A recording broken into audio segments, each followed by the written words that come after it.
Olá, amigos do PPGA, Programa de Pós-Graduação em Administração da Faculdade de Ciências Aplicadas da Unicamp e também demais alunos que estão nos cursos de graduação da FCA Unicamp, em particular as turmas de controladoria, né, que tem interesse específico nesta live.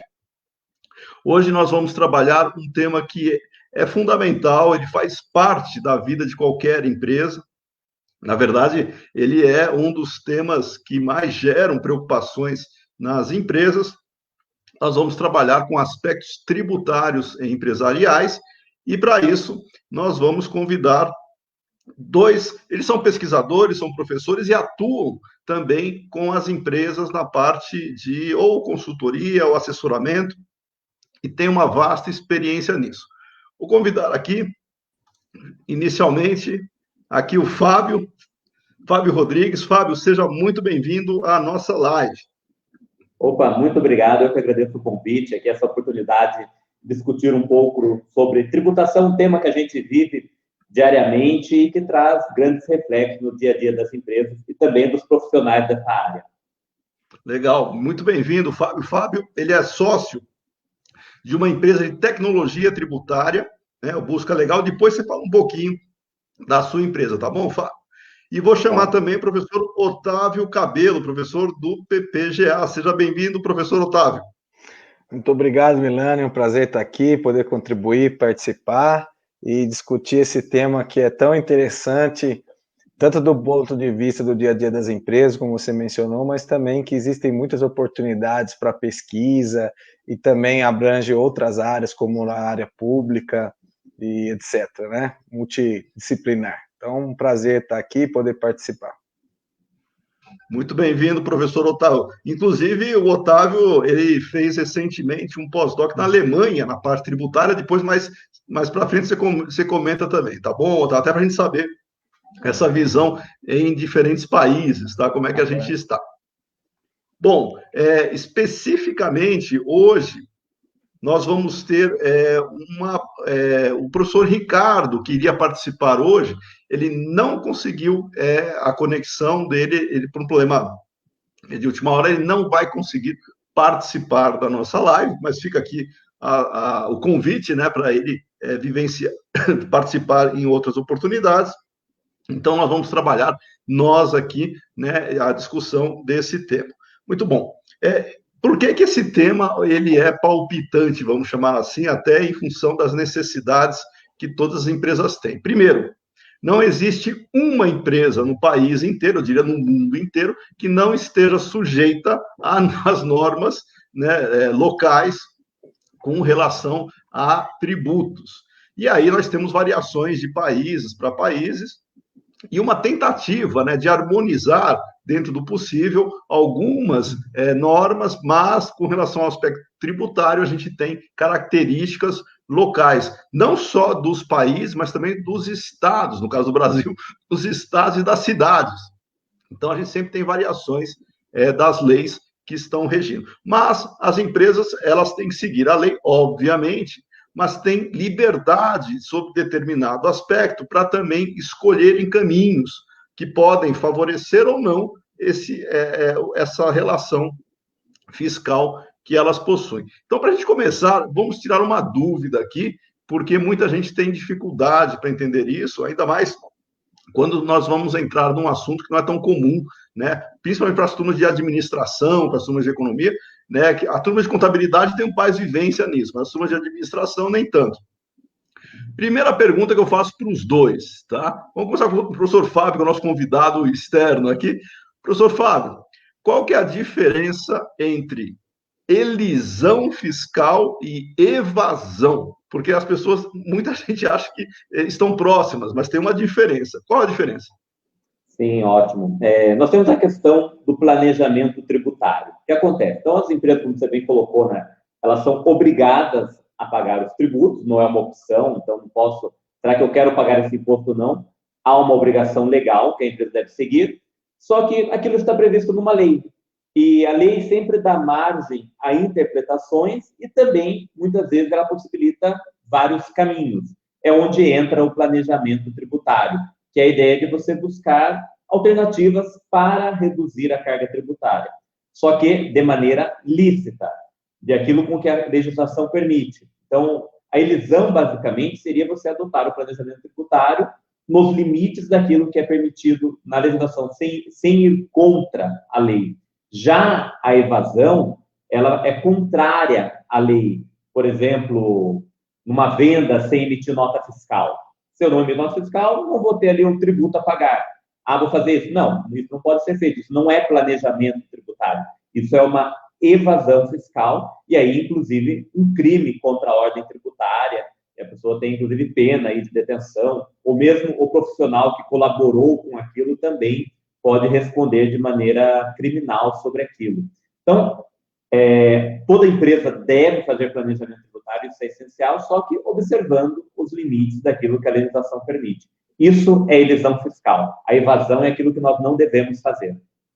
Muito bom. Então, a elisão é uma necessidade de planejamento, de estudo, né, de oportunidades e de melhor arranjo, né, tributário dentro da lei. E a evasão é algo ilegal. Isso mesmo. O professor Cabelo, o Fábio comentou aqui um aspecto interessante. Ele falou das responsabilidades daqueles que estão envolvidos nesse processo.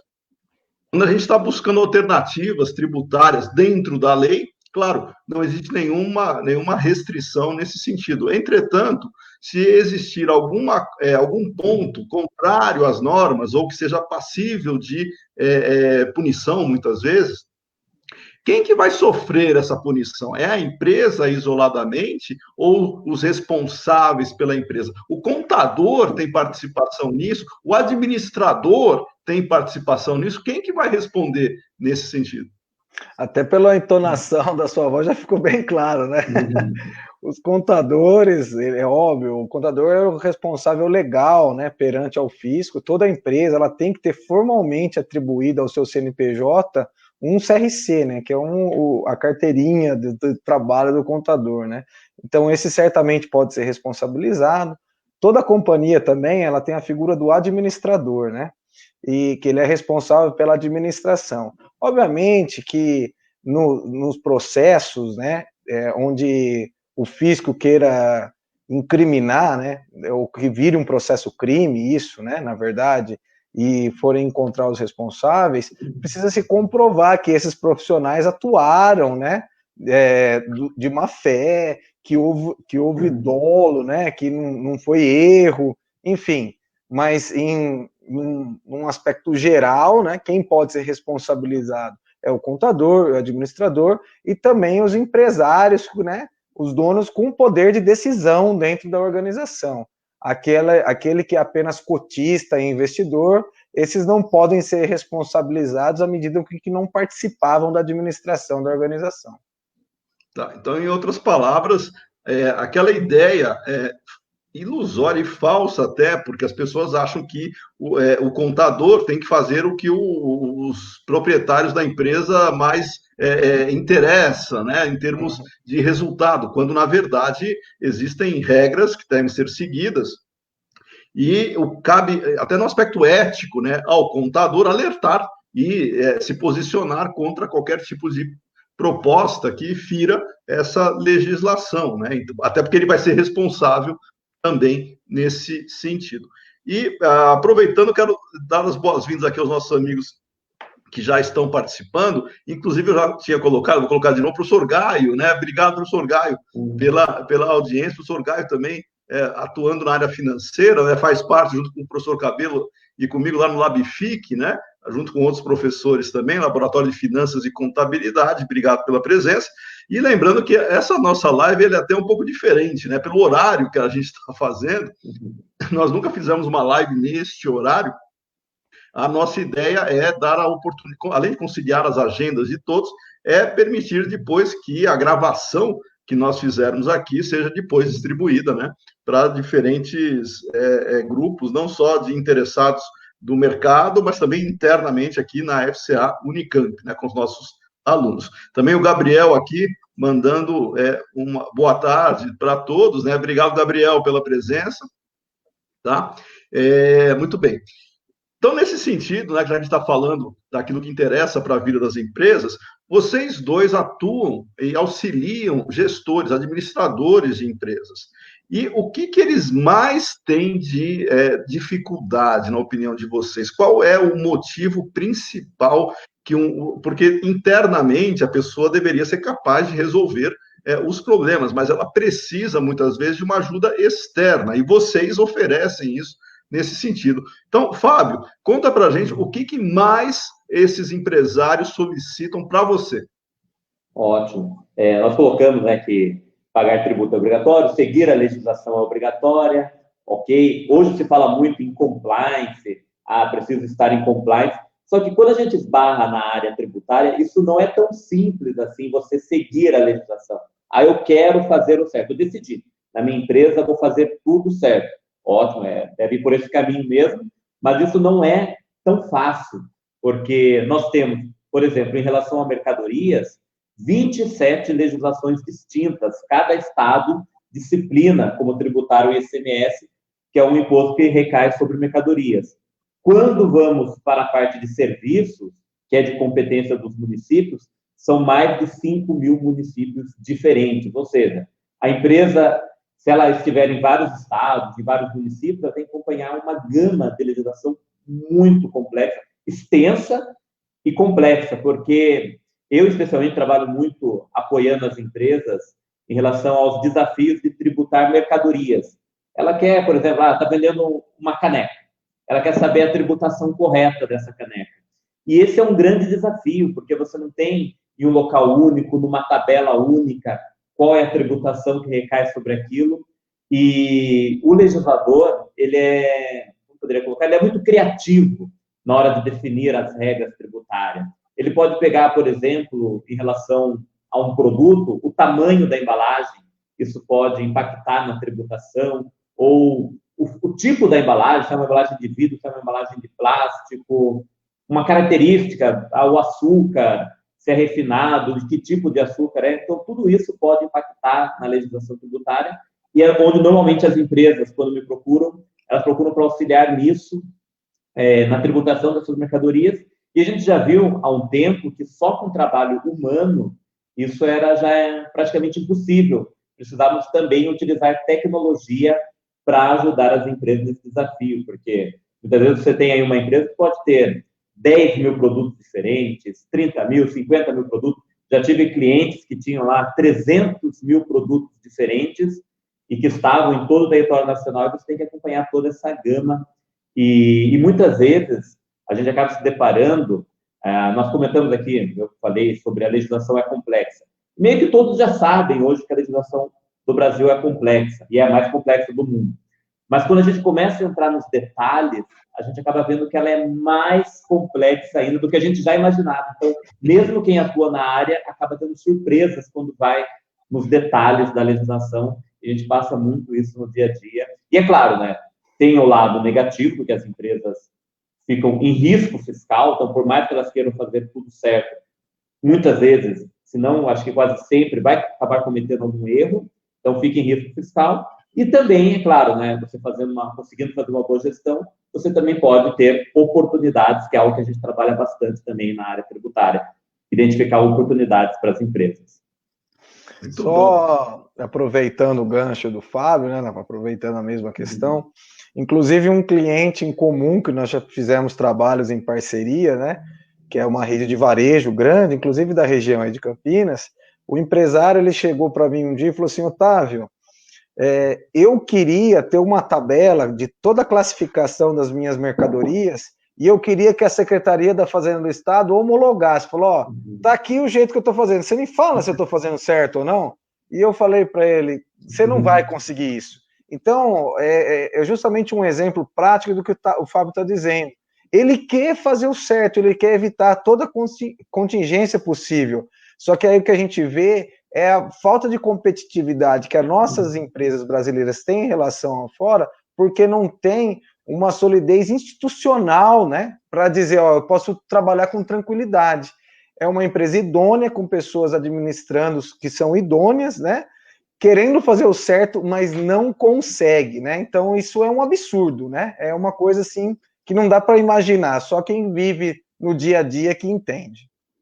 Ô, Cabelo, você sendo professor aqui da FCA, né, e atuando, inclusive, com essa temática, que você transita pela área privada e pública, no caso do ensino aqui na FCA, né? Sim. Também leciona contabilidade pública, né? Mas no caso da contabilidade das empresas aqui que nós temos, e em particular na parte fiscal, o Fábio disse que a nossa legislação é uma das mais complexas do mundo, ou a mais complexa do mundo, né? Dentro do que o Fábio comentou. Você teve recentemente na Alemanha fazendo o seu pós-doutorado, inclusive sobre essa parte fiscal. Suponho que você chegou a ver algumas características fiscais da Alemanha. Você pode comentar para a gente o que te chamou mais a atenção, que poderia, que você pensou, puxa vida, no Brasil poderia ou deveria ser assim. O que você poderia nos comentar? Na verdade, a pesquisa que eu realizei lá foi uma comparação entre os países do G7 com os países em desenvolvimento do BRICS, né? E, na verdade, o que eu testei é que se existiam, né, diferenças entre as empresas desses países na prática da elisão fiscal, né? Ou seja, se eles eram mais agressivos tributariamente ou não, se o país poderia influenciar isso ou não. Ou seja, eu peguei determinadas práticas de elisão fiscal das empresas e testei num grupo de países desenvolvidos e países em desenvolvimento. E o que a gente pôde observar? Que não existe essa diferença entre países desenvolvidos e em desenvolvimento, existe entre países. E algumas coisas podem explicar isso, como o tipo do sistema do direito, se é o direito comum ou direito por códigos, né? Isso pode ser uma diferença. A própria estrutura tributária como como o sistema está estruturado. A questão da arrecadação, né? O nosso país ele tem um sistema tributário como um todo regressivo, à medida que a maior parte da arrecadação estão nos tributos indiretos, né? Então, e a gente não tem, por outro lado, a tributação sobre distribuição de lucros, que é um dos poucos países do mundo que não existe essa figura. Então, acaba existindo essa diferença, onde o que o Fábio acabou de dizer e o que eu disse agora há pouco é um exemplo nítido disso.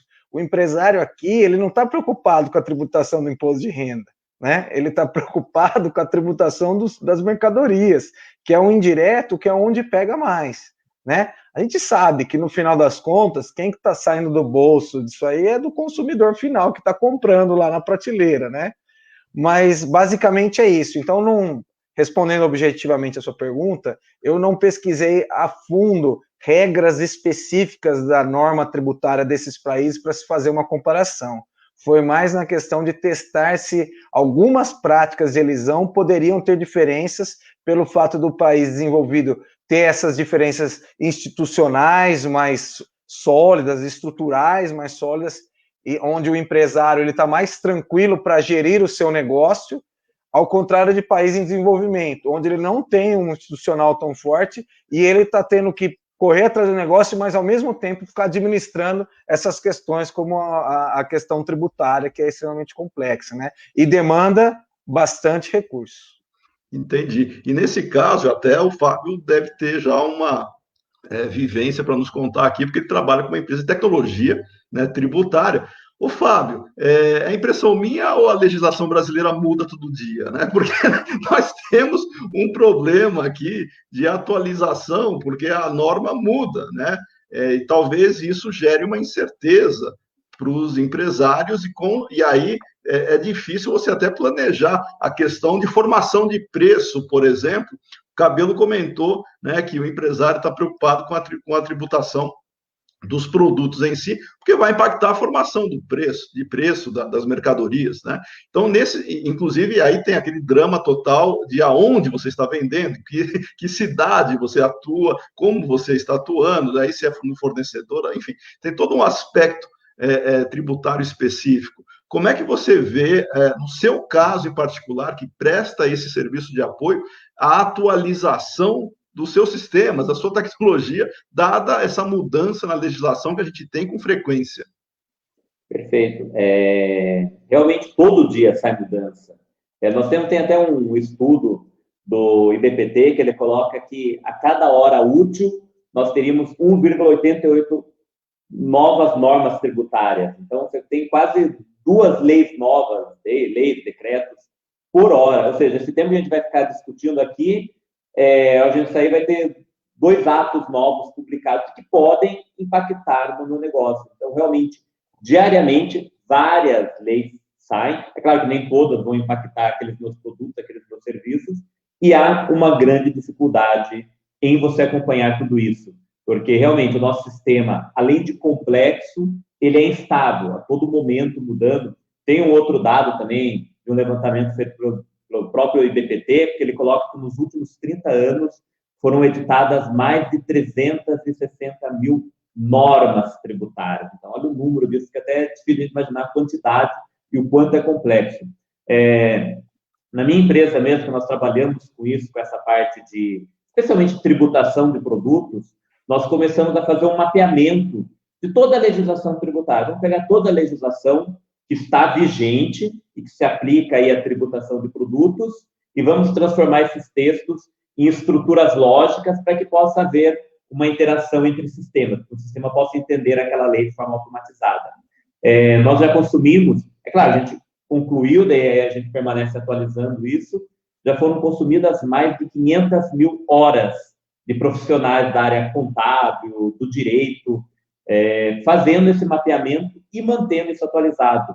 Por dia mesmo, nós temos uma equipe, aí cerca de umas 25 pessoas, que ficam todo dia acompanhando a legislação e vendo o que saiu de mudança para atualizar essa base de dados.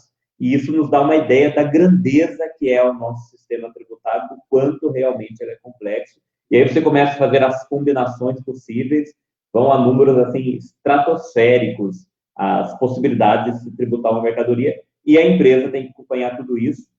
E até aproveitando o que foi colocado no início, de elisão, evasão, muitas vezes a evasão, nem sempre, mas em regra, até como aquilo que o Otávio colocou, tem que se demonstrar do dolo. A pessoa quis agir daquela forma, ela quis não emitir a nota, ela quis cometer uma fraude. Então, normalmente, a pessoa sabe que está cometendo uma evasão fiscal. Mas eu diria que o nosso maior problema no sistema tributário, então, não é a evasão, no qual a pessoa sabe, ela optou por fazer, mas é aquelas situações em que ela comete erro sem querer, e isso aí a coloca em risco tributário, e esses riscos são gigantescos, porque não tem mesmo como, diante de um cenário desse, você conseguir acertar tudo de uma primeira vez, e inclusive, aí foi colocado também sobre a questão do contador, eu sempre coloco uma preocupação muito grande do contador, maior do que o crime contra a ordem tributária, porque no crime vai ter que ter o dolo, é a questão de quando ele comete um erro sem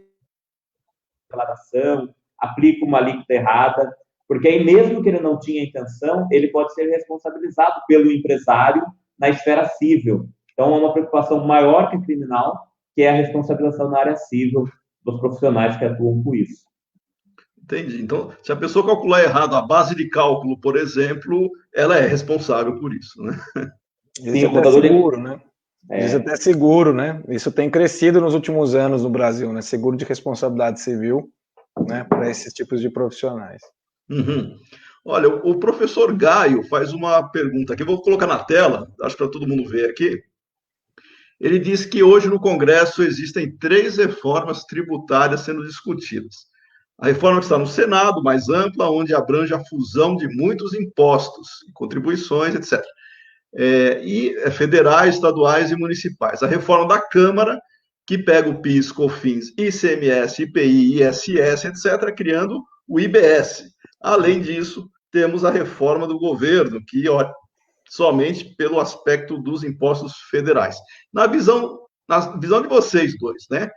Qual seria uma proposta ideal? Quais aspectos são fundamentais e emergentes no momento? Está aí a pergunta nada simples do professor Gaio. Fiquem à vontade, quem gostaria de começar? Pô, você tinha que ler primeiro uma pergunta de um aluno, não do professor, Milani. Ele falou que ia fazer uma pergunta dessa para vocês. Pô, cara, a gente é vizinho de sala lá na universidade, né? Pô, muito amigo você, brincadeira. Bom, Fábio, você quer falar primeiro ou posso falar? Não, deixa você. O Fábio, ele tá nervoso, né? O Fábio se especializou em PIS e COFINS e o governo quer acabar com o PIS e o COFINS, né? Bom, a minha opinião sobre isso é que eu entendo, e até teve uma semana de administração pública, inclusive teve uma mesa redonda que eu participei, que tratou justamente sobre finanças públicas no Brasil, e eu fiquei capaz de tratar das reformas estruturais, etc., né? Então, o que eu comentei lá foi o seguinte: primeiro, eu vejo que o governo ele está pensando e está tendo uma agenda aí de reforma, só que ele está meio perdendo a mão da coisa, em primeiro lugar, né? Como que ele manda um projeto de rever o Pacto Federativo se ele, ao mesmo tempo, está discutindo uma reforma tributária? Pô, primeiro você faz uma coisa, porque você tem um bolo de 10 pedaços hoje. Você quer discutir como você vai repartir diferente de hoje? Tudo bem. Agora, se esse bolo mudar de 10 para 12 pedaços ou para 8, é outro tipo de divisão, não é verdade? Então, essa era uma coisa importante. Agora, objetivamente, a pergunta do professor Gaio, o que eu vejo? O governo ele entrou com essa reforma mais simplificada, não é tão abrangente como as outras do Baleia Rossi e a outra, eu esqueci agora de quem que entrou com o projeto, né? Que são mais vultuosas, né? Abrangem mais tributos. Por quê? Porque ele sabe que uma reforma que está tratando só dos tributos federais seria mais fácil do que de conseguir ajeitar junto ao legislativo para aprovação, uma vez que as outras duas reformas, apesar de serem necessárias, à medida com que só esse pouquinho não vai resolver, a gente sabe que se precisa de uma reforma muito mais vultuosa, né? Teria uma dificuldade maior, principalmente porque vai envolver o quê?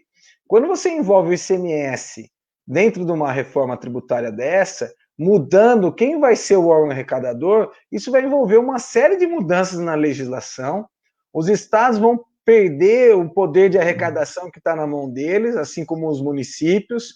Então, o processo político ele é mais estressante nesse sentido. E a gente já viu agora, no momento economia ruim, um governo querendo se firmar, já pensando numa reeleição. Então, não dá para analisar a proposta em si. Você analisando o conjunto da obra, você vai ver que não vai ser tão simples do governo passar as reformas mais estrutural, mais parrudas, vamos dizer assim, que, na minha opinião, são as mais necessárias. Porque, como eu apontei há pouco, o nosso sistema não pode ficar calcado nessa regressividade, onde a maior parte da arrecadação ficar nos produtos e serviços, onde a pessoa com maior baixa renda proporcionalmente paga mais do que uma pessoa com uma renda maior. Só que isso envolve o quê? Longas discussões, não é algo simples de se resolver. Porque, como o Fábio disse, é complexo e dinâmico. Então, imagina um nó que você vai amarrando e dando um monte de nó. Depois, para você ir tirando esses nós para fazer uma coisa mais simples, é muito mais difícil. E tem grupos de interesses também. Então, eu acho que a gente, por muitos anos, vamos viver isso ainda, né? Aí o Fábio pode falar a opinião dele aí. Sim, complicado, né? A reforma ideal, realmente, eu tenho dúvidas dessas três, qual delas seria a ideal, até porque isso é um ponto muito importante, antes de entrar e responder de maneira objetiva qual seria a ideal. Primeiro, nenhuma dessas três reformas busca reduzir a carga tributária, que é um dos nossos grandes problemas, não é o foco, isso é deixado bem claro, né? Não há margem para isso no momento. A ideia, elas vão muito ao encontro da questão de simplificar. Realmente é o nosso maior problema. Nossa carga tributária é elevada, mas não é a mais elevada do mundo. Nosso maior problema é a complexidade. E as três, de fato, elas ajudam nesse sentido. Elas facilitam o aspecto tributário, mesmo a mais simples delas, que é a do governo federal, que apenas unifica PIS e COFINS, ela traz uma grande simplificação em relação ao que nós temos hoje. Então, as três tornam o ambiente mais simples, mais fácil. Só que vem um ponto também muito importante. Acabamos de falar sobre a complexidade e o nosso sistema tributário merece todas as críticas em relação a essa complexidade, mas as três reformas, elas vão muito na linha da simplificação e, em nome dessa eficiência, eu vejo que as três têm um problema que é a questão da justiça tributária. Elas não são tão justas, porque, em que sentido? É muito melhor, em termos de facilidade, você ter todos os produtos tributados de maneira igual. Hoje não acontece isso. Hoje, para você tributar cada produto, tem que saber quem está vendendo, quem está comprando, em que estados essas pessoas estão, qual é o produto específico, e essas reformas tributárias, não, vamos tributar tudo de maneira igual. E isso acaba sendo muito chamativo, né? As pessoas, poxa, bem melhor, eu quero uma reforma dessa que vai tributar tudo de maneira igual, mas será que isso é o mais adequado? Em termos de justiça tributária, não faz sentido você tributar igual, por exemplo, um medicamento, da mesma forma que você tributa um cigarro.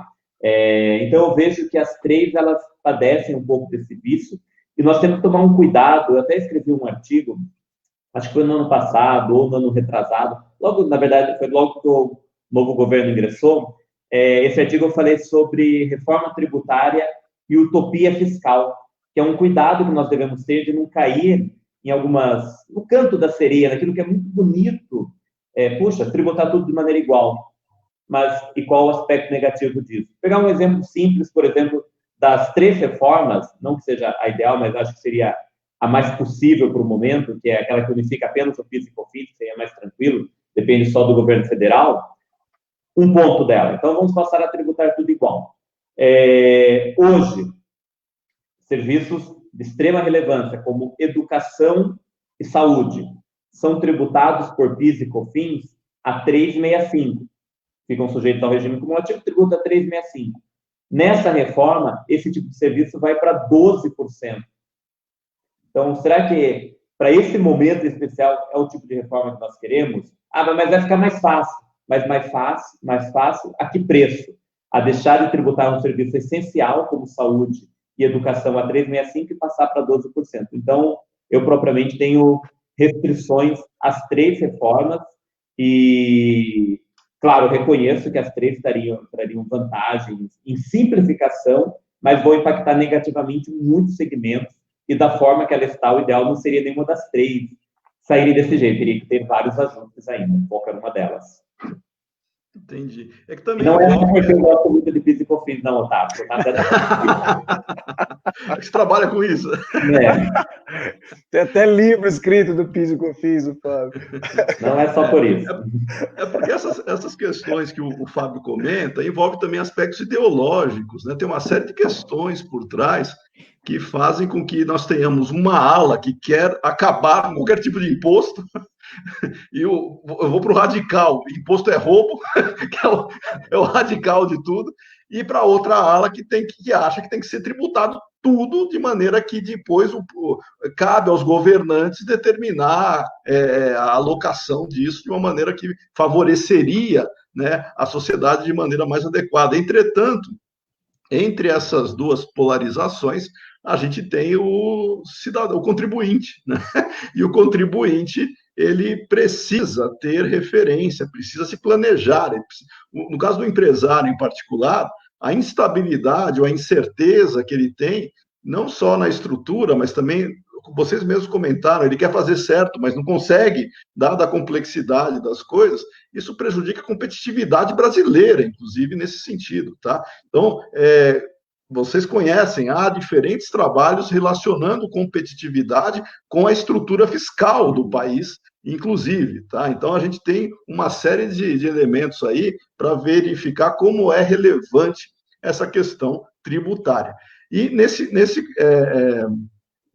nessa discussão, né, aí eu pergunto também para vocês, o cabelo em particular, eu até acho que já tenho, nós já chegamos a conversar sobre isso, mas eu pergunto para os dois também, na opinião de vocês, tá? Dentro da característica das empresas que nós temos hoje, que elas buscam o melhor caminho para agregar valor para si mesmo, e vocês comentaram que se o governo aumentar imposto, quem vai pagar não é a empresa, quem vai pagar é o cliente, né? Você pode diminuir venda, mas quem vai pagar é o cliente. Guerra fiscal. Tá? O governo tentou fazer adotou uma série de medidas para coibir ou para evitar esse tipo de situação. Mas hoje, como vocês veem essas diferenças tributárias que atraem ou afastam empresas de determinados locais? Pode falar, Fábio. Ótimo. Realmente, toda mudança, né, a gente tem que tomar cuidado. Tem uma frase, não me lembro agora o autor, que ele coloca que para todo problema complexo existe uma solução clara, simples e errada. Então, a gente tem que tomar cuidado. E quando você fala em reforma tributária, muitas vezes vem com algumas ideias que o problema é complexo, mas são ideias muito simples e que vão ter problemas se a gente implementar. Colocou sobre a questão da guerra fiscal mesmo. É um problema que nós temos entre os estados para atrair empresas e acabam concedendo muitas vezes benefícios à revelia da legislação. Então, o contribuinte ele comete infrações legais, mas os estados também cometem infrações legais, isso é bastante discutido nos tribunais, concedendo benefícios que não poderiam, porque a legislação traz limitações a isso.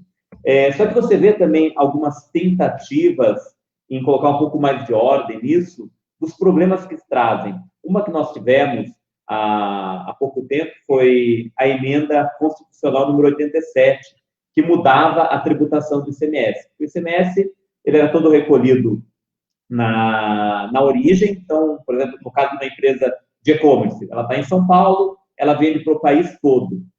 Bastava ela conhecer a legislação do estado de São Paulo para ela tributar essas mercadorias. Só que daí ficava todo o imposto para São Paulo, aí os problemas de guerra fiscal, questão do federalismo, e aí houve uma mudança. Não, vamos fazer uma partilha disso.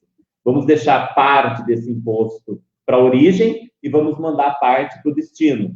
E a partir disso também vamos começar, então, na hora de fazer essa venda, o contribuinte vai ter que conhecer a legislação do destino.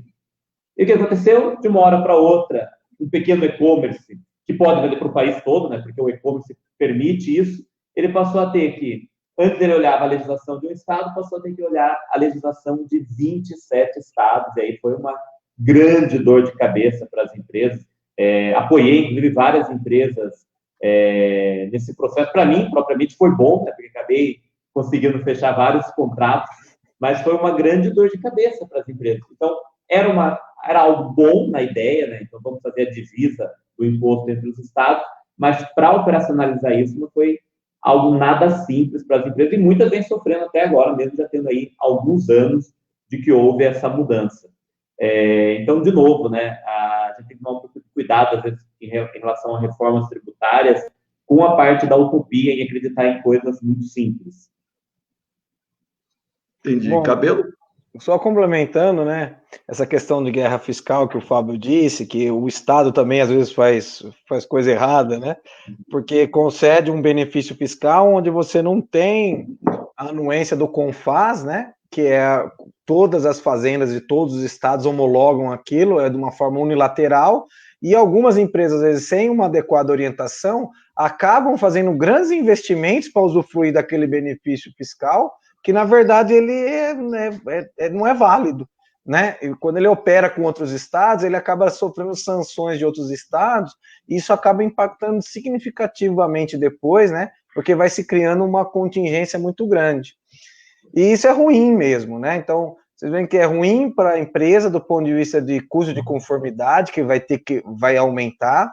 É ruim porque, dependendo do benefício que é concedido, ela pode ter uma contingência futura, e é ruim para o país como um todo, porque o próprio país está brigando com ele mesmo, né? Então, precisa realmente se encontrar um denominador comum, mas sempre atento àquilo que o Fábio disse, né? De respeitar as desigualdades e as diferenças de forma a trazer uma justiça, né? Que nem sempre isso é possível, né? Então, o meu maior receio disso, para falar bem a verdade, é chegar conhecendo o Brasilzão, apesar de ser jovem, já conheço bem o Brasilzão, né? É aprovar lá algo que, não, agora é igual para todo mundo. Aí, agora vão começar as exceções. E aí vai voltar aos poucos, como é hoje, ficar complexo tudo de novo, porque partiu-se de uma tábua rasa e depois foram criando as exceções, né? E é importante, né, Otávio, até a gente colocar nesse ponto, porque muitas vezes parece também que é só culpa do governo, que nós temos toda essa burocracia.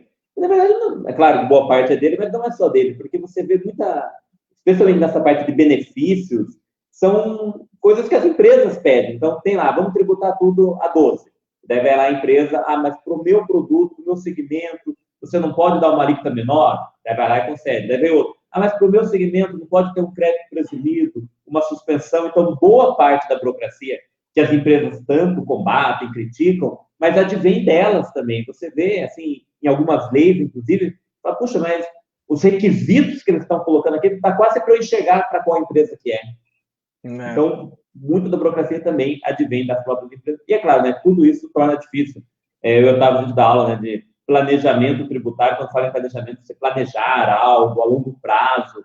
E é complicado isso, porque o nosso sistema é instável. Nesse momento em especial, muitos planejamentos tributários que a gente indica para a empresa depende que permaneça da forma que está. E caso saia, mesmo essa reforma mais simples da CBF, que unifica PIS e COFINS, vai por terra muitos planejamentos que exigem grandes investimentos das empresas, que só em alguns anos elas conseguem recuperar aquilo. Isso atrapalha, então, realmente a todos, a empresa, ao governo e a nós também que trabalhamos com planejamento tributário.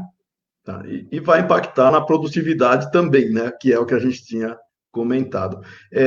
O professor Gaio e o Gabriel, eles também fizeram perguntas aqui, eu vou colocar para que vocês vejam aqui, todo mundo veja. O professor Gaio diz o seguinte: diversos países já implantaram os impostos sobre transações financeiras, tá? São Financial Transaction Tax.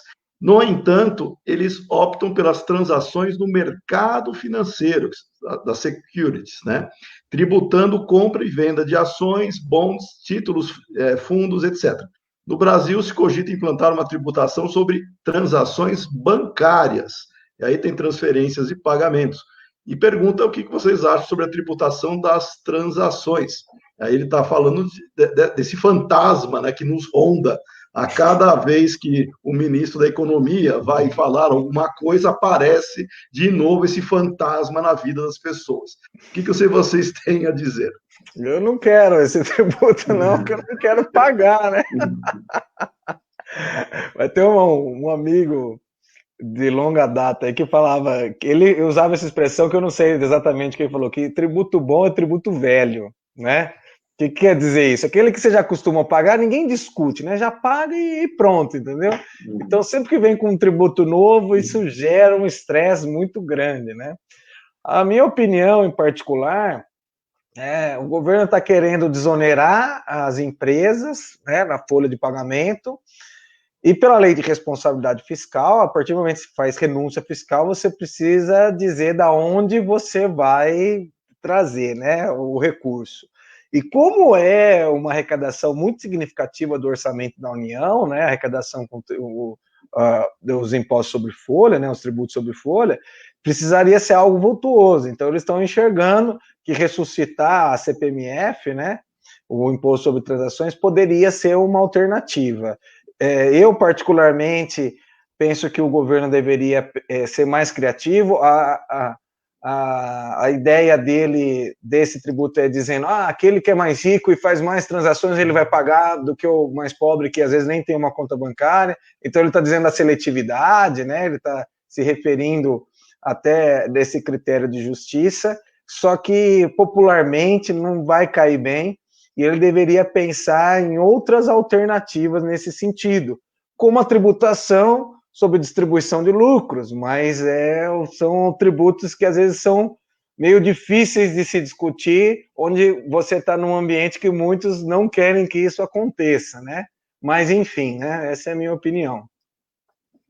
Eu concordo com o Otávio, acho que realmente muito se coloca, né, dos modelos de reforma tributária que nós estamos debatendo agora, que eles já nasceriam velhos, né? Porque a gente está falando de reforma sobre o consumo, que outros países já adotaram há muito tempo. Então, a gente já veria o nosso novo seria algo velho em outros países que estão discutindo tributação sobre transações financeiras. Eu também acho que não é o modelo mais adequado para o momento do Brasil. Acho que a gente precisa fazer pequenas melhorias, né, implementar algo nesse sentido, até porque, ainda que tenha essa simplificação, essa facilidade, essa possibilidade muito maior de fiscalização, tem um efeito negativo também, que é a tributação cumulativa, porque, por mais que você coloque, sobre transações financeiras, então, eu vou comprar uma caneca, eu vou comprar uma caneca com dinheiro, então, não vou pagar esse tributo. Vai, porque, na verdade, até você consumir aquela caneca, houve várias transações financeiras em relação às pessoas que foram vendendo, comprando aquele produto até chegar a você, a matéria-prima, ou seja, mesmo que você tenha a sensação, eu não estou pagando, você está pagando, e de maneira acumulativa, ele acaba sem saber, mas quanto será que de tributo incidiu ao eu consumir um produto na ponta? Eu já não vou mais saber. Então, eu vejo de uma maneira também bem deficiente esse tipo de tributo. Muito bom, eu também. Eu também acho que não é o melhor caminho para nós alterarmos a estrutura, né? Até porque o governo não cria nem gera nada, é o contribuinte que é retirado dele um pedaço da renda ou um pedaço dos bens, da riqueza do contribuinte para o governo. Então, dependendo do ângulo que você está complementando, viu, Cabelo? Tributo bom é aquele que não existe, né? Mas aí a gente poderia já Nossa, verdade, Milani. Foi na lata agora, tem razão. Bom, o Gabriel, ele faz uma questão aqui. Quais os possíveis impactos da tributação sobre os negócios digitais do tipo tangível e intangível nos cenários dos jogos eletrônicos ou do e-sport? Quem gostaria de responder? Léo, você vê como o mundo dos negócios ele vai avançando, né? E a legislação tem que acompanhar isso, né? O que é isso, né? É um serviço, é uma venda, né, de um produto eletrônico não tangível, né, virtual. Então a legislação sempre tem que ir acompanhando isso. O Fábio ele está muito mais próximo desse tipo de tributação que acompanha dioturnamente, né? Ele pode até complementar, se já. Eu acredito que sim, né? Que eu vejo também, realmente, e aí até vai um pouco ao encontro do que eu acabei de comentar sobre essa tributação do consumo, quando a gente fala tributar bens e serviços, e quando você fala dessa questão jogos eletrônicos, tudo isso, mas isso se enquadra como bem ou serviço, há toda essa discussão em relação a essas novas formas de economia. O que eu vejo? Hoje a legislação, você há discussões sobre isso, seria mercadoria ou serviço, muitas vezes ambos os entes querendo tributar esse tipo de coisa, então são discussões que ainda se travam nos tribunais, e a gente tem visto que o governo também tem preocupações em relação a esse mercado, que muitas vezes fica até meio fora do controle dos órgãos fiscalizatórios. No projeto da CBS, por exemplo, a contribuição que substituiria PIS e COFINS, um dos artigos que eles colocaram lá, que nem tem a ver com o assunto ali, é criando uma responsabilidade tributária para as plataformas digitais que fazem e-commerce. Porque hoje o que acaba sendo muito comum? Você tem essas grandes redes que criam uma plataforma digital no qual qualquer pessoa pode vender produtos ali por meio daquela plataforma e muitas vezes acabam não emitindo nota. Você vai lá, por exemplo... Mercado Livre, por exemplo. Né? Mercado Livre, Magazine Luiza, uma Amazon. Eu estou comprando ali, mas não estou comprando necessariamente da Amazon, do Magazine Luiza.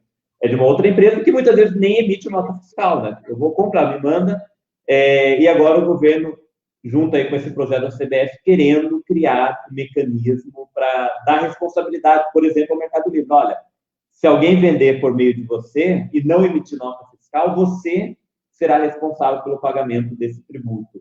Então, o governo também está tentando entender essa nova economia e como tributá-la de maneira adequada.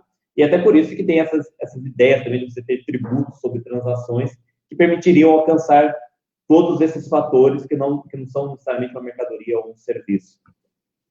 E deixa eu só fazer uma observação também, Milani, se me permite. O que eu vejo também dessa preocupação, né? Então você vê o governo preocupado nisso, e vou buscar aquilo. Na minha opinião, talvez eles tenham que se atentar que o quê? Que a maior parte, a quantidade de empresas, a maior parte são pequenas empresas, né? São pequenas empresas. Quando o governo se preocupou em criar o simples e simplificar, na prática, o Fábio sabe bem disso, ele deixou o simples mais complicado do que outros regimes tributários que não são destinados a pequenas e médias empresas, né? Então, eu acho que o governo, como o Fábio falou, pequenos ajustes. Poxa, por que não pega atenção para a maior parte das empresas são as pequenas que empregam também, foca nessas empresas, faz um negócio bacana para elas, né? Pensa assim, né? Então, às vezes, bastante gente critica o ministro, né, o Paulo Guedes, que ele é muito bom em macroeconomia e muito ruim em microeconomia. Então, essa minha fala deixa muito claro isso, né? Ele às vezes está pensando no macro e está esquecendo de ver ali do dia a dia dessas empresas que poderiam já... Muda o simples, deixa simples de verdade, você já pode ajudar bastante nesse sentido, entendeu?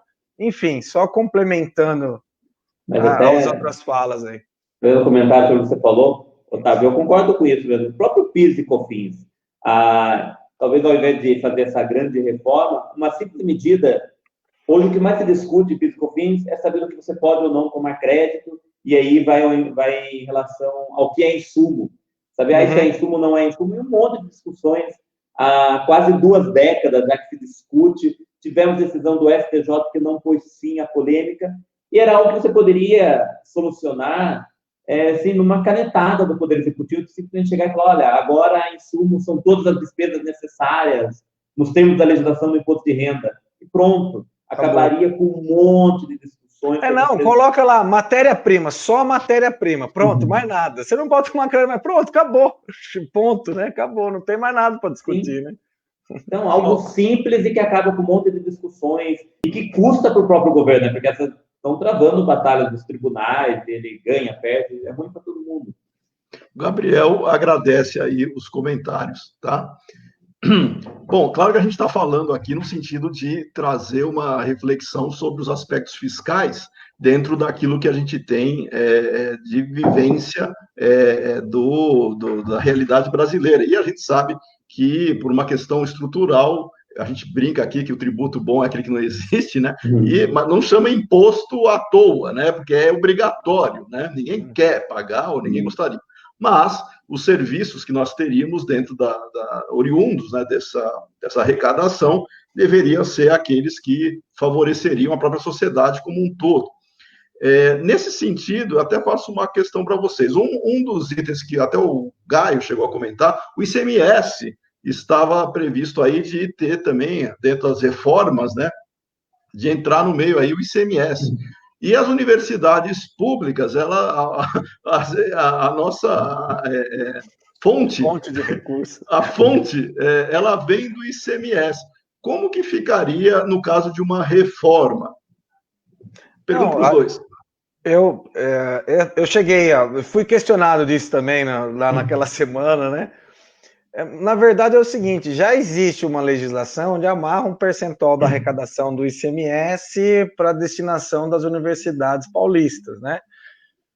O que poderia ser feito é uma adaptação dessa legislação à medida com que, da proposta de reforma, o Estado não seria mais o agente arrecadador, ele seria repassado por via de transferência, e então seria um percentual da transferência e não da arrecadação do tributo.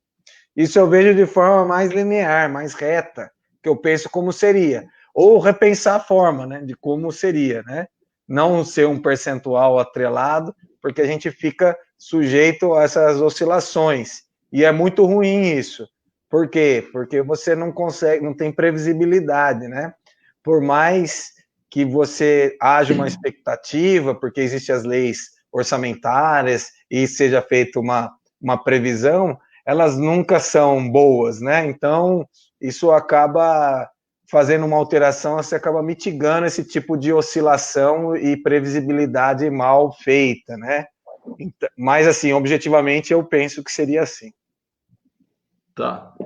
Concordo com o Otávio, realmente teria que ser revista essa questão, e isso vai nesse ponto, né? A gente critica muito os tributos, realmente merecem as críticas, mas também tem a questão dos serviços que nós esperamos do governo. E acho que nesse momento, especialmente aí que está passando pelo Covid, ficou muito essa questão de você ter uma política, por exemplo, muito liberal, que é o que, em geral, o mercado vem pedindo, mas quando vem o Covid, no qual é necessário que o Estado dê um apoio para as empresas, de onde vai sair esse recurso se nós tivermos um Estado mínimo? Então, é um momento que nos tem feito a gente refletir, né? O que a gente quer? Quer realmente um Estado mínimo, mas quando vier uma situação como essa, talvez não vai ter quem nos apoiar? Ou será que é realmente necessário ter um Estado forte? Para ter um Estado forte, posso dar apoio quando preciso, vai passar pelos impostos uma maior carga tributária. Então, a gente realmente vê que são problemas complexos e que você não consegue uma solução muito simples. Entendi. Bom, na verdade, esse é o desafio de qualquer sociedade, né? Como gerir os seus recursos. E aí vem o grande ponto. Não é. E vocês comentaram, o Fábio comentou no início, né? A nossa carga tributária.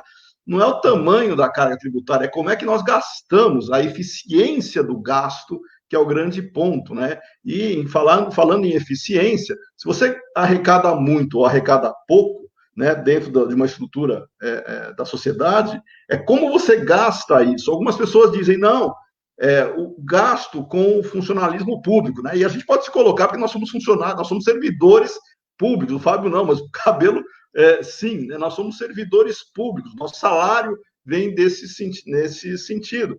Então, a gente fala, não, mas você está falando do seu ganha-pão. Não, a gente está falando de eficiência da alocação de recursos. As pessoas não conseguem mensurar exatamente que não é aumentar a carga tributária que vai resolver problema. É como gastar bem o que nós temos e, quando possível, reduzir gastos, no caso do governo, né? Então, a gente tem sempre uma balança que tem que ser medida dentro da necessidade do país, e não simplesmente achar que vai resolver o problema aumentando tributação. E aí tem aquelas fórmulas mágicas, né? Vamos aumentar a tributação dos ricos, como se isso fosse resolver os problemas. Todo lugar que aconteceu isso, os ricos simplesmente saíram do local, foram para outro lugar, né? Foram morar em outros locais. Não, empresas, vejam que quem conhece empresas de outros países, né? Quando você cria não barreiras ou obstáculos, você simplesmente dificulta a vida da empresa, o que ela faz? Sai e vai para outro lugar. Então, essa visão míope, né, de que basta aumentar a tributação para resolver os problemas, tudo vai ficar bom, né? E não é assim. É a qualidade dos gastos que nós temos, né? Bom, nesse sentido, o Fábio até está compartilhando um artigo aqui, né, Fábio? Pode falar do artigo. Não, um artigo um pouco sobre o que eu falei. Ele fala sobre uma teoria de ordem econômica, a tributação ótima, que é como os tributos deveriam ser instituídas. Um pouco disso de você fazer esse equilíbrio entre eficiência e justiça tributária, e que não é algo, e que não é nada novo, né? Algo do momento. Isso foi falado por Adam Smith em 1776, no livro A Riqueza das Nações, e eu comento um pouco sobre isso nesse artigo. Exatamente. Aí você tem uma série tem a curva de Laffer, tem uma série de elementos aí que a gente poderia colocar para discussão, mas as pessoas, numa visão simplista, acham que basta aumentar os impostos. Aí pergunta, mas da onde vêm os impostos? Do bolso de cada um, né? Então, a gente tem que pensar nesse sentido. Bom, fazendo agora uma reflexão até para a gente trabalhar a questão mais teórica, né? O Fábio colocou aí um artigo que... vou ler, hein, Fábio? Acho que vou até mandar para os alunos como leitura complementar. O Cabelo também tem um artigo que ele publicou em 2015, é isso, né, Cabelo? 2015, aonde ele comentou sobre... ele fez um estudo, né, sobre a taxa tributária efetiva. Comenta sobre esse artigo, por favor, Cabelo. Então, esse artigo, na verdade, ele é fruto da minha tese de doutorado, né? Na minha tese de doutorado, eu justamente pesquisei as empresas brasileiras, né? E selecionei algumas práticas tributárias já conhecidas e consolidadas pela legislação. Então, uma empresa adotar um juro sobre capital próprio para diminuir a base do imposto de renda, optar pelo incentivo fiscal, uma depreciação acelerada. Existem algumas práticas, que é aquilo que a gente falou lá no começo, né? A lei está lá, você pode se usufruir, você pode fazer escolhas, você pode utilizar ou não utilizar. Então, eu estratifiquei na amostra o setor, né? Separei por setor e observei se em determinados setores essas práticas tinham um efeito maior em relação a outras sobre a ETR. A ETR é uma medida que foi criada já pela literatura, né? Que é a Effective Tax Rate, né? Que é a taxa tributária efetiva. Porque você tem a alíquota nominal e você tem uma alíquota efetiva. Então, qual que é a alíquota nominal do imposto de renda no Brasil? que é o imposto de renda mais a contribuição social sobre o lucro, né, que são os tributos sobre o lucro aqui no Brasil, né, é de 34%, né? Por quê? Porque são 25 do imposto de renda, 15 mais 10 adicional, mais os 9 da contribuição social. Então, essa é a alíquota nominal. Mas aí você calcula pela alíquota efetiva. Por que a alíquota efetiva? Ela não vai pagar os 34 sobre o lucro da organização? Não. Esse lucro ele sofre ajustes, né? Por quê? Porque existe a figura de diferenças temporárias, despesas dedutíveis, despesas indedutíveis, e despesas que são indedutíveis agora, mas serão dedutíveis no futuro, então, que é a figura das diferenças temporárias, né? Então, essa medida foi criada, né, objetivando mostrar que as empresas, os países ou empresas que têm uma taxa tributária efetiva menor, elas se usam da prática do planejamento tributário, porque elas fazem escolhas da legislação e acabam pagando menos impostos, dando mais competitividade para ela, né, se tornando mais competitivo. Então, eu testei e acabei observando que as práticas em si, elas não são tão relevantes, mas a combinação de prática com o setor acaba mostrando que elas acabam dando mais competitividade para as organizações, consolidando empiricamente, né, cientificamente, essas práticas tributárias podem ser um fator competitivo para as organizações. E isso referencia o quê? Que as empresas, como o custo tributário é algo significativo, elas devem se organizar, elas devem buscar uma consultoria, uma tecnologia, elas têm que gastar para pagar menos, né? E até uma curiosidade, se você me permite, né? É um artigo que a gente ainda não publicou, mas eu escrevi um artigo com o professor Silvio Nacal, lá da FED Ribeirão Preto. A gente já apresentou ele no Enampad, usando dados o banco de dados da Systax, que é uma das empresas que o Fábio é sócio, né? Onde a gente comprovou, né, que as empresas, elas gastam mais com custo de conformidade do tributo que o próprio tributo, se tratando de ICMS. Então, a gente pegou, por exemplo, os microdados da RAIS, somente CBOs, né, o Código Brasileiro de Ocupação, de profissionais que trabalham na área tributária, contador, auxiliar fiscal, etc., e proporcionalizamos a carga de trabalho dele para o cumprimento de horas com o ICMS, porque existe um estudo da Price mundial que determina isso, né? E nós chegamos a essa conclusão, que as empresas estão gastando mais com o custo da conformidade do que o próprio tributo, a obrigação principal, né? Então, a gente conseguiu mostrar isso. Entendi. É a mesma coisa que é o tipo do gasto que você gasta mais para preparar a informação do que a própria informação teria utilidade, né? Que seria algo ineficiente. Por outro lado, também a gente tem que pensar que existe uma gama de pessoas que estão inseridas dentro da economia, que trabalham com isso, que contribuem de alguma forma para a economia, né? Não sou economista, mas a gente sabe que isso também tem um impacto. E que simplesmente você chegou lá, acabou tudo isso, imagina essa parcela da população vai fazer o quê? Não é verdade? Onde você vai colocar isso aí na economia, né? É que você vai gastar em outros locais, né? Aí quem vai se beneficiar são outros locais, né? Talvez de maneira mais eficiente. Mas você tem uma ruptura aí, né? Precisaria ser pensado nisso, né? Tem uma fábula, né, em economia muito interessante, né, que é a história da janela quebrada, que talvez ajude a fazer uma reflexão sobre isso, né?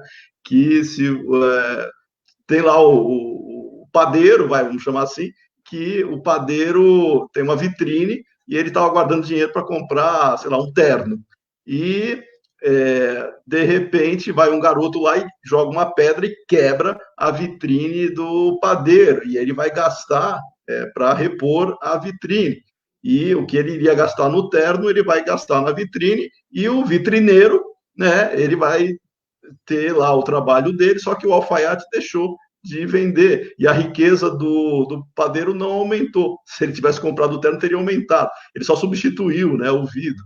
Então, tem uma série de elementos que a gente pode fazer de reflexão, até que ponto, né, deixar de fazer alguma coisa para alocar para outra, né, é o impacto que o Cabelo comentou, né, como é que isso vai gerar em termos de consequência, né, para fazer essa relação. Bom, eu tenho o Gabriel faz uma pergunta aqui. A alocação eficiente do recurso público traria mais retorno se houvesse maior participação popular no planejamento orçamentário e na fiscalização? O que vocês acham? Olha, é algo assim bonito, né? A gente colocar participação popular, mas até que ponto realmente será que as pessoas querem participar? Eu vou pegar aqui um exemplo da minha realidade. No condomínio em que eu moro, poucas pessoas morando no condomínio para fazer a administração de uma verba, e esses dias nós estávamos discutindo que queriam um aumento, bem pequeno, o aumento na mensalidade do condomínio, e isso não foi aprovado. E logo em seguida as pessoas, puxa, mas está com buracos, as ruas do condomínio estão precisando reformar a quadra, a piscina não está legal. Não, mas vocês acabaram de falar que vocês não querem o aumento do condomínio, mas vocês querem tudo isso. Então, é um pouco difícil ainda. Eu acho que é algo desejado, né, quando a gente tem essa participação maior, mas eu acho que seria uma mudança cultural que levaria aí muito, mas é mais difícil de ser implementado do que as outras reformas.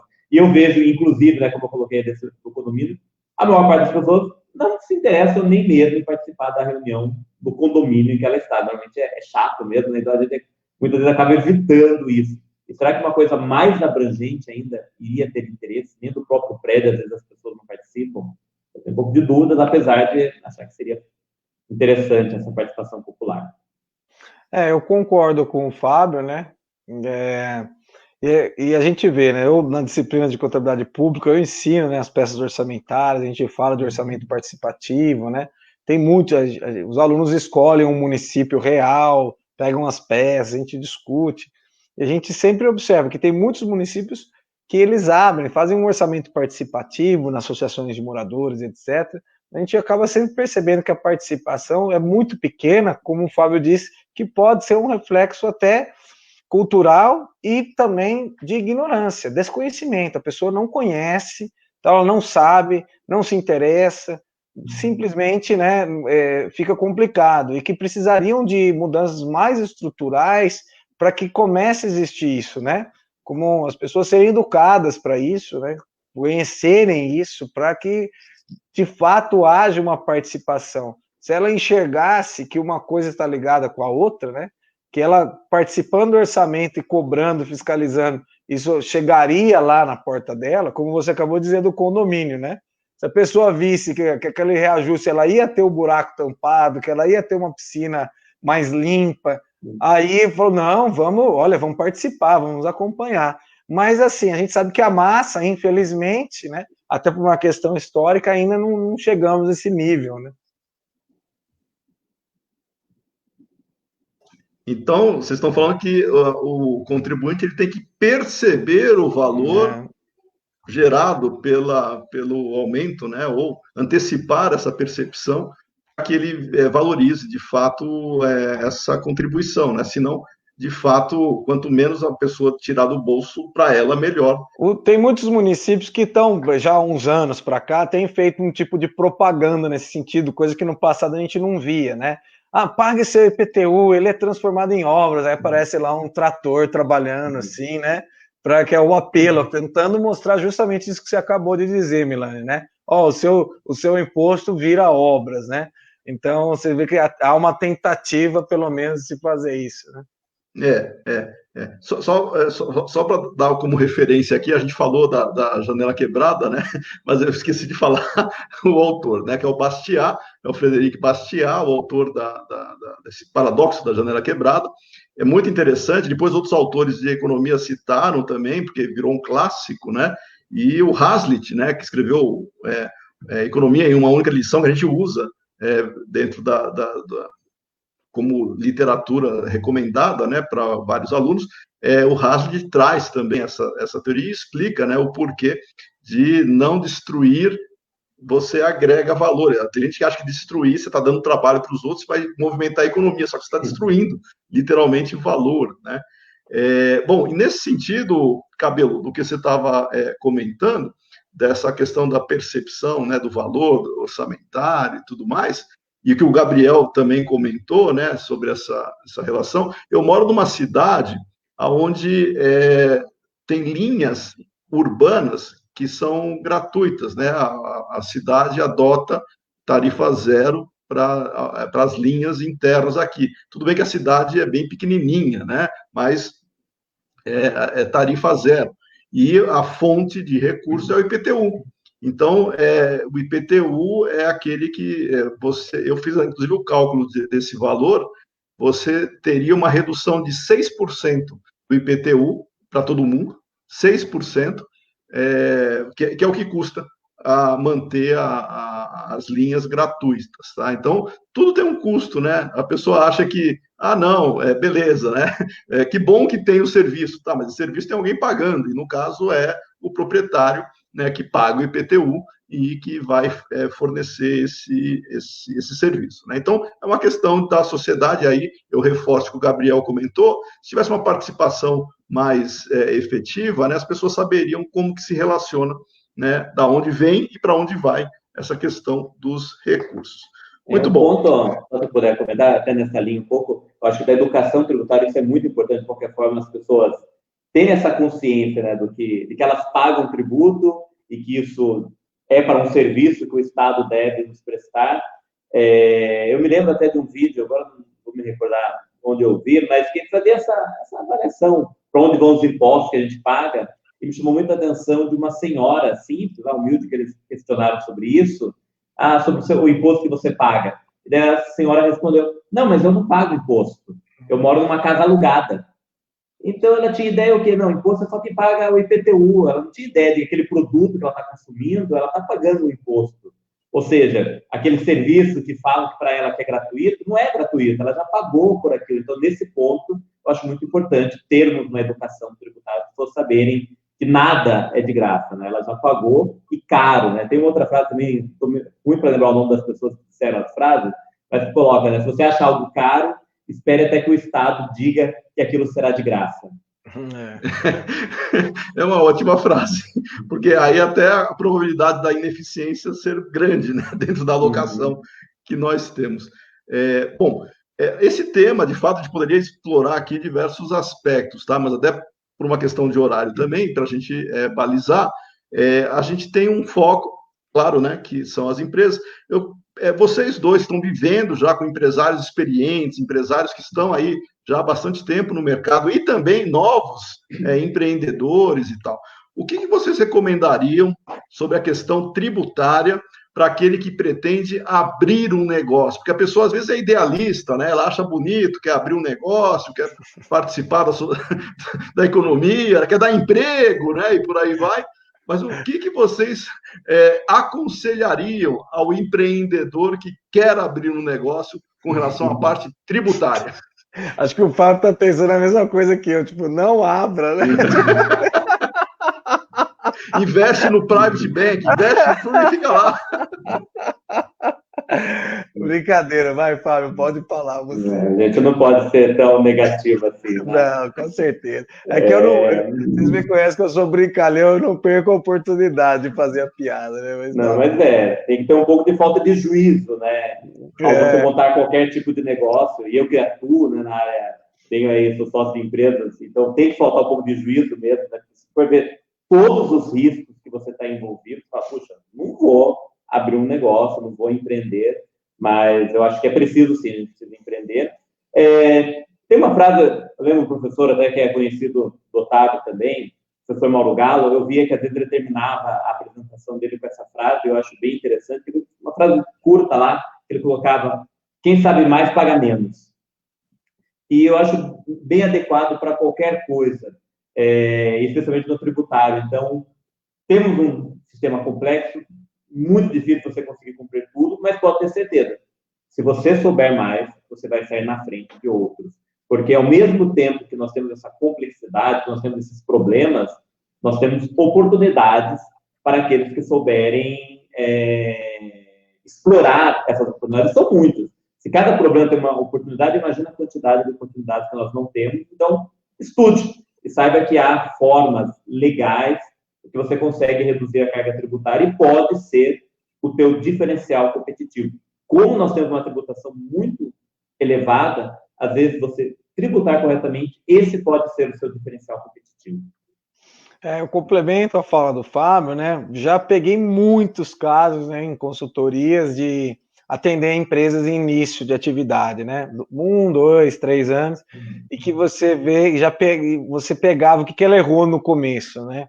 Então, às vezes, no começo, eu quero economizar em algumas coisas para tentar me alavancar e etc. E normalmente ela quer economizar onde? Lá no contador, no escritório de contabilidade, etc.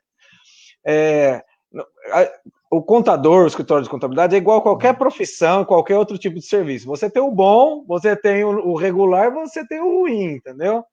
Então, a procura de um profissional que realmente vai te auxiliar, vai te trazer as melhores alternativas, porque a gente sabe que na prática vai existir aquele profissional que quer te vender o mais barato porque é mais fácil para ele, não necessariamente o melhor para a sua empresa. Então, precisa ter, como o Fábio disse, o conhecimento, né? Você vai ter que se informar para saber se aquilo que ele está fazendo é o melhor para você ou não, né? Então, do ponto de vista tributário, eu acho que essa é a dica, é esse o conselho também, né? Tomar cuidado com isso.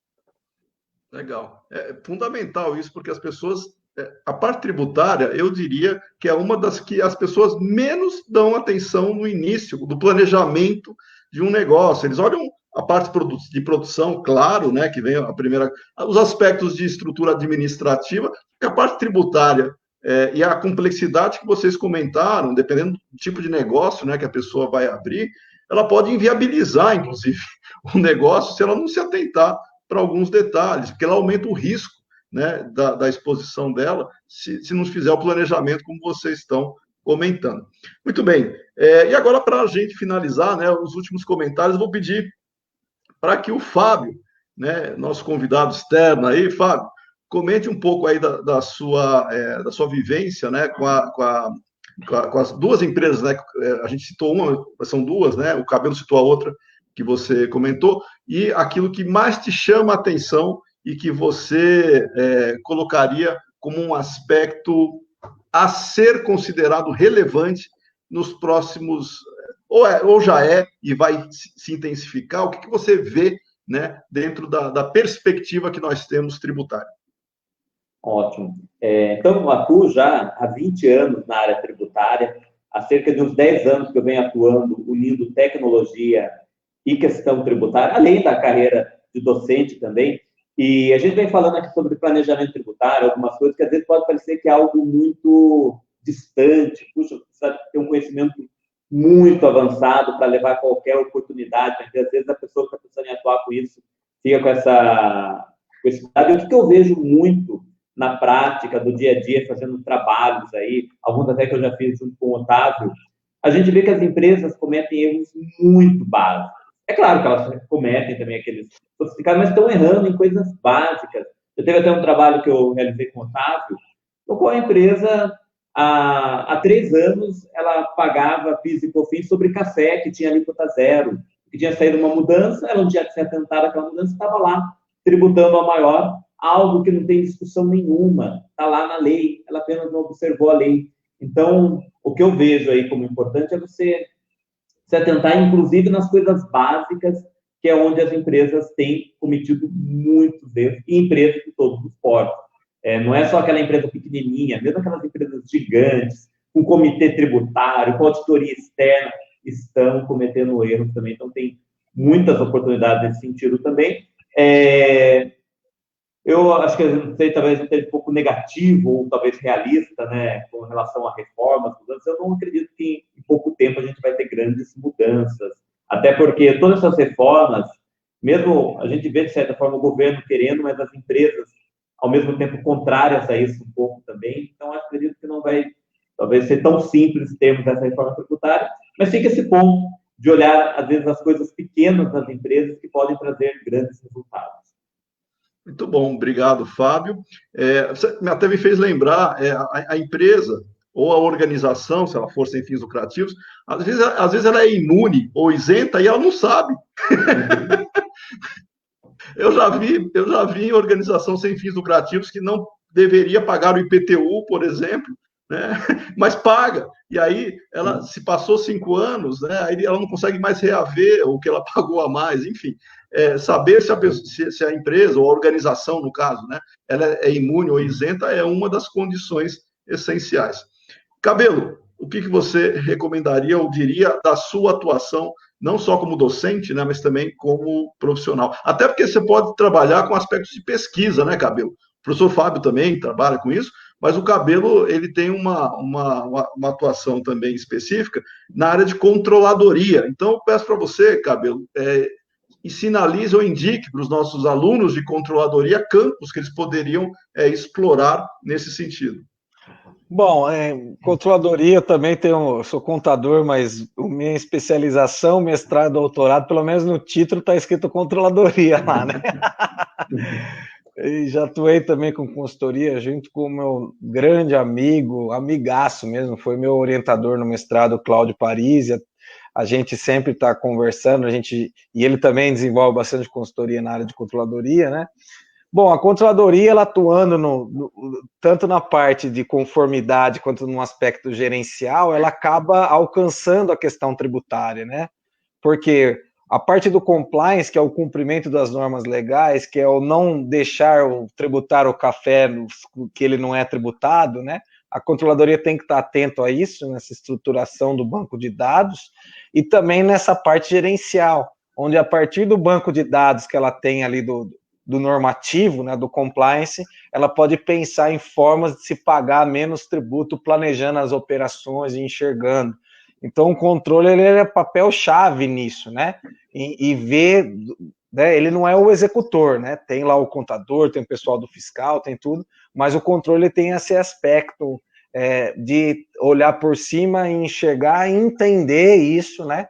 Para que ele consiga executar. A gente sabe que na prática as empresas, muitas vezes o controle não está tão envolvido nisso, né? Não é, a gente sabe que pesquisas anteriores, né, até a tese clássica lá do Borinelli mostrou isso, né, que os controllers, né, eles têm atuações distintas nas organizações, mas assim, parte do princípio que o controller deveria atuar nesse sentido, né? Atuando tanto na parte da conformidade quanto na parte já gerencial, que é para se pensar no planejamento. E a tônica das empresas nesse sentido é isso, né? É você fazer o arroz com feijão e ao mesmo tempo estar antenado nessas mudanças e trazer essas mudanças, fazer da limonada, um limão, uma limonada, né? Então, tem que ser. No nosso país, se você não fizer isso, você não sobrevive, né? É isso aí. Muito bom. Senhores, chegamos ao nosso final aqui. O tempo passa rápido, né? Mas a gente vai já deixar aqui o convite para vocês em eventuais assuntos aí pertinentes. Já estão convidados para novas lives. Quero agradecer aos amigos que, de alguma maneira, acompanharam a nossa conversa aqui, ao pessoal que participou ativamente, né, com perguntas, né? O Gaio,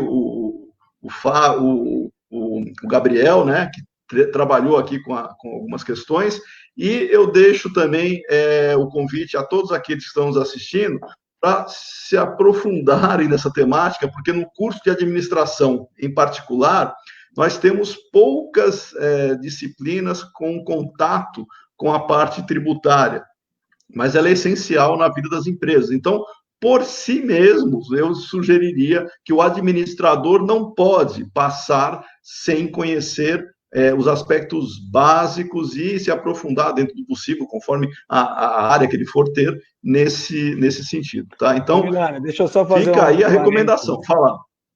Lembrando que a FCA oferece um curso de especialização em gestão tributária, inclusive que o Fábio é docente do curso aí, né? Então, para aqueles alunos concluindo a administração, quiserem o professor Milani também tem 2 disciplinas no curso, né? Todos aqui são os professores do curso. Poderiam se aprofundar e se especializar fazendo aí uma especialização na própria faculdade que teve formação na graduação. Exatamente, por sinal, semana que vem eu darei aula. Ah, verdade, está no finalzinho, isso mesmo. Né? Exatamente. Então tá bom. Então tem a oportunidade do curso de gestão tributária, né, aqui de especialização aqui na FCA, e fica o convite também para essas reflexões, tá? Então, Um abraço para todos aqueles que acompanharam, para o Fábio, para o Otávio, eu agradeço de novo a participação e até a próxima.